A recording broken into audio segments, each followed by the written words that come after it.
mbote balandi ya sanga Congo Kinshasa wapi pa ngel revient le malo basami savoir na yeli sur le dossier babino awa na kati Assemblée nationale pour kolakisa bino lolenge ni makambo ezali kosalema lelo ezali le 24 avril 2019 toza awa na kati ya palais du peuple wapi pa ipenza élection définitive ya bureau en bureau définitif ezali kosalema esika peut-être ko kolakisa bino lolenge ni makambo ezali koleka. Le bureau provisoire de l'Assemblée nationale fait tenir l'élection des membres du bureau définitif sans l'opposition parlementaire et en violation flagrante des dispositions de la loi organique portant statut de l'opposition politique en République démocratique du Congo ainsi que du règlement intérieur de l'Assemblée nationale. Eu égard à ces irrégularités substantielles graves et à la détermination de la coalition majoritaire FCC-CACH de fouler au pied la légalité républicaine, les députés nationaux de l'opposition informent le peuple congolais qu'ils maintiennent leur décision de ne pas participer à ce processus électoral qui rappelle le beau vieux temps du stalinisme et des partis-États.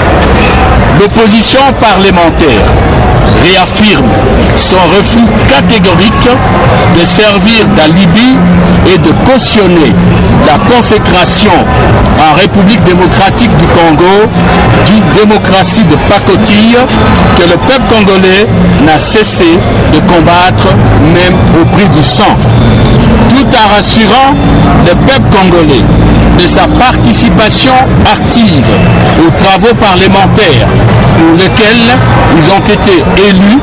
Les députés nationaux de l'opposition confirment que tant que la Constitution de la République, la loi portant statut de l'opposition et le règlement intérieur de l'Assemblée nationale ne seront pas respectés, ils ne participeront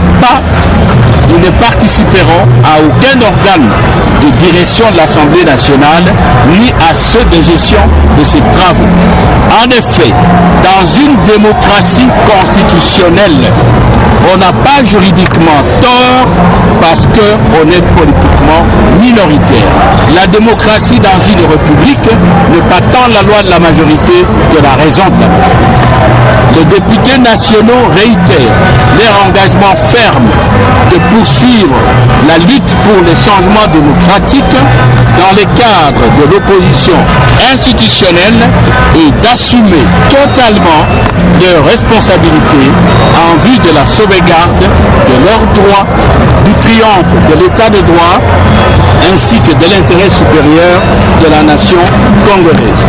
À cet effet, l'opposition parlementaire informe l'opinion nationale de ce qu'elle vient de saisir le Conseil d'État de sa requête en annulation pour violation de la loi, non seulement de la décision de l'Assemblée plénière attribuant injustement à la majorité 6 postes au bureau définitif contre un seul, celui du rapporteur adjoint à l'opposition, mais aussi de celle du bureau provisoire portant calendrier de l'élection du bureau définitif. Elle entend l'opposition parlementaire entreprendre dans les tout prochains jours la même démarche auprès des instances interparlementaires africaines et internationales. Fait à Kinshasa le 28 avril 2019. Nalingi bandeko baye baboyi ya liboso toboyi musala ya kidepute te oyo bapesaki biso tokozala na assemblée mbula mitano oyo baponaki tokosala musala me eloko toboyi lolenge bakabaki baposte na bureau ekokani te na mobeko likonzi constitution na mobeko monene oyo etali badroit ya opposition mpe ekokani te na règlement intérieur okola balingi bazongisa biso na lolenge ya parti état bazali majorité nyonso esalama ndenge balingi biso tokoki kondima kokɔta na nzela ya mabe wana bakongolais baza koluka changement démocratique makambo ezala bien pays ezala gérer démocratie ezala tokoki kozonga te na ndenge tozalaki na deuxième république yango wana toyebisi bandeko atako tokozala na misala bapesaki biso kosala yango makasi contrôle na gestion ya mboka mais kokota na bureau ya assemblée na bureau ya bakomission sika tosalaka misala na modele ya boye ya kobuka mibeko ya leta tolingi yango te tokoki kokota na nzela na bango te voilà. Mais tomoni bongo baposte mosusu oyo ezalaka bongo akizi na opposition ezali bongo vide neti rapporteur adjoint batiki yango vide pourquoi bolingi toujours kotia tolingi poste wana te pamba te ekokani te na lolenge esengami na loi oyo etali makambo ya opposition esengami na règlement mpe esengami na mobeko likonzi tozali 113 députés sur 500 soki osali bacalcul bango bazali 387 soki osali bacalcul bazali na droit na bato mitano mibale oyo tobengaka titulaire bakonzi biso na bato mibale moko mokonzi moko adjoint mpe ya suka yo kopesa 113 députés oyo bakongolais baponaki poste ya kozalaka na bureau mpo na kobongisaka bapapier kosalaka baklassement ya papier nde okoloba ete opposition na oyo tozwaki badécision opposition mpe azalaki na kati ya bureau te tondimi makambo wana te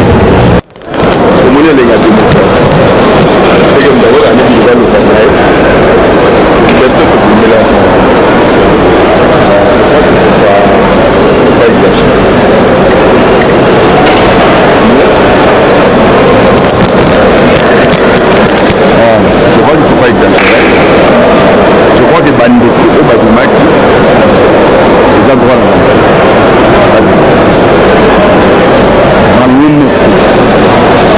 va se faire piéger dans la négociation dans la kilomètre.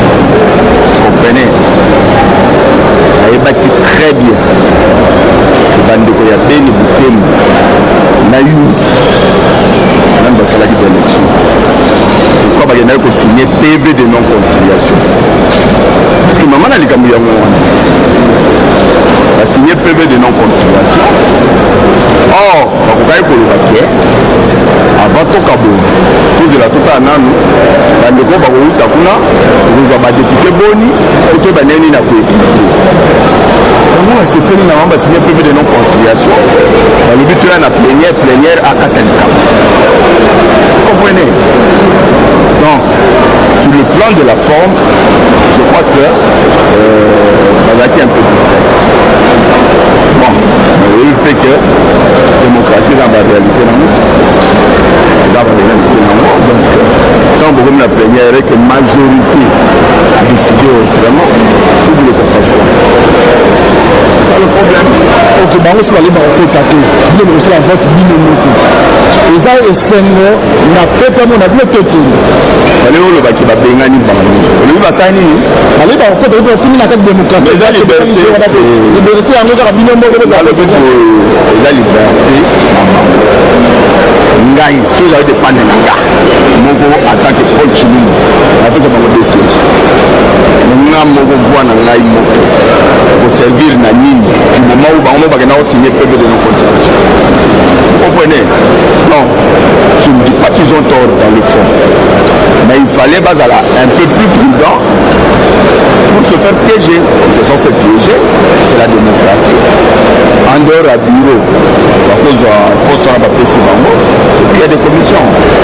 Et je crois même qu'une fois le président Félix Tshisekedi dans le bâti, à cause de la commission économico-financière et Kamama et Kambama, on a une opposition. On va aller dans un macambari, on va siège de Matigé Libinango, besoin de Nyonso. On a le de la démocratie. Est-ce que de Rousseau lui dit, tout le monde qui est non, c'est la démocratie. Donc, nous avons la démocratie. Ce n'est pas moniqué. La sécurité, ce n'est pas moniqué. Il y a une boycotter, ce n'est pas le but de marcher. C'est la liberté, vous comprenez? Mais cela ne veut pas dire pour autant que nous écoutons tellement parce que Bango va satisfaire les besoins à Bango, mon côté balète, non. Donc il faut que vous allez un peu équilibrer la bloc union sur la. Nous sommes pour la démocratie. Nous sommes pour les valeurs. Et je crois que même le président de la République va pour insister dans le Kamwana, mais des fois aussi, il faut reconnaître que quand vous êtes dans une assemblée où vous êtes minoritaire, souvent on subit alors de la majorité. Donc wana tokomi na sika bato bolandaki biso ndenge nini makambo esili kosalela boyoki badéclaration badepute epui bandeko nyonso ndenge balobaki. Eshima, votre magazine qui bat au rythme de l'actualité. Une réponse à vos besoins en information, un éclairage dans divers domaines. Impartial, documenté, instructif. Eshima au cœur de l'info. Retrouvez la nouvelle édition. Exclusivité. Félix Antoine Tshisekedi, son jour pour séduire, alors que son élection historique à la tête de la RDC n'arrête d'éblouir. Le président de la République, Félix Antoine Tshisekedi, décide de mettre le bouchée double en présentant son cheval de bataille pour le 100 jours de son quinquennat. Infrastructure, santé, éducation et le bien-être social. Félix Tshisekedi, plus que jamais au chevet du Congolais. Analyse. Félix Tshisekedi, mieux qu'un équilibriste, un rassembleur politique. Luc Gérard Niafé, l'investisseur de renom qui a tout laissé pour servir la nation. Néhémie Moulania, l'homme, le mythe, l'immutabilité. Découverte. Denise Nyakeru Tshisekedi, la touche maternelle d'une femme de conviction. Valérie Kabamba Rouvounangiza, chef d'entreprise promoteuse. Nation. Jean Bosco Kayombo impulse les renouveaux de la SNEL. Focus, Prince Kokola, Kantitima, une intégrité et un nationalisme sans tâche. CNSS, Agnès Mouad Nawej milite pour l'appropriation de la nouvelle loi sur les prestations sociales. Dossier Eshima, droit de la femme, le combat permanent. Politique, Fofo Kondi, un passionné de la jeunesse à l'Assemblée nationale. Coalition Cash FCC, pénible décollage. Économie, code minier, l'héritage qui divise. Retrouvez l'intégralité du magazine Eshima dans les kiosques. Eshima Magazine, un nouveau standard d'information.